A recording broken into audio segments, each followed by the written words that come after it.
பாவம் என்றால் என்ன? மனிதன் செய்கிற தவறான செயல்கள், பிறருக்கு தீங்கு விளைவிப்பது, தர்மத்திற்கு எதிரான செயல்கள், இவையெல்லாம் பாவங்கள் என்று சொல்லப்படுகிறது. இந்து சமயத்தில் இது கர்மா உடன் தொடர்புடையது. முக்கிய பாவங்கள் சாதாரணமாக கூறப்படுபவை: 1. கொலை. ஒருவரின் உயிரை பறிப்பது மிகப்பெரிய பாவம். 2. பொய் பேசுதல். உண்மையை மறைத்து தவறான தகவல் சொல்லுதல். 3. திருட்டு. பிறர் சொத்துக்களை அனுமதியில்லாமல் எடுத்துக்கொள்வது. 4. துரோகம். நம்பிக்கை வைத்தவரை ஏமாற்றுவது. 5. பேராசை. அதிகமாக விரும்பி மற்றவர்களுடையதை விரும்புவது. 6. பொறாமை. மற்றவர் முன்னேறினால் தாங்காமல் இருப்பது. 7. கோபம். அளவுக்கு மீறி கோபப்பட்டு தீங்கு செய்வது. 8. தவறான உறவுகள். திருமணத்திற்கு வெளியான தவறான உறவுகள். 9. மதுபானம் மற்றும் தீய பழக்கங்கள். அதிகமாக குடிப்பது, உடல் மற்றும் மனதை கெடுக்கும் பழக்கங்கள். 10. பெற்றோர்/ஆசிரியரை மதிக்காமல் இருப்பது, மூத்தவர்களை அவமதிப்பது. 5.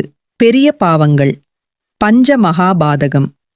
சாஸ்திரங்களில் சொல்லப்படும் பெரிய பாவங்கள்: பிரம்மஹத்தி, பிராமணரை கொல்வது; மதுபானம், தங்கம் திருடுதல்; குருவின் மனைவியுடன் தவறு இப்படி செய்பவர்களுடன் சேர்ந்து இருப்பது. சித்ரகுப்தரின் பங்கு.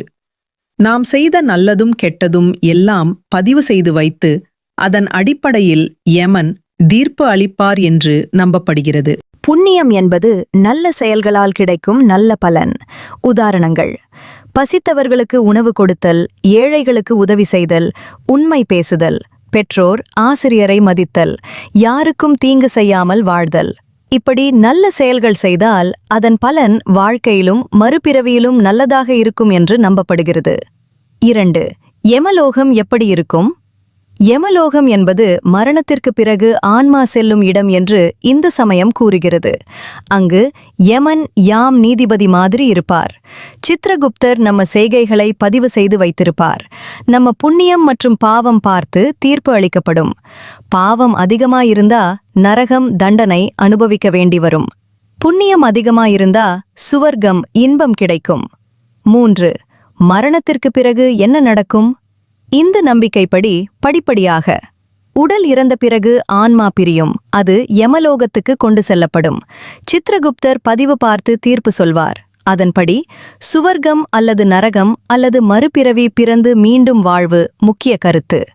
வாழ்க்கை ஒரு சுழற்சி: பிறப்பு, மரணம், மறுபிறவி. நம்ம செயல்தான் நம்ம வாழ்க்கையை முடிவு செய்கிறது.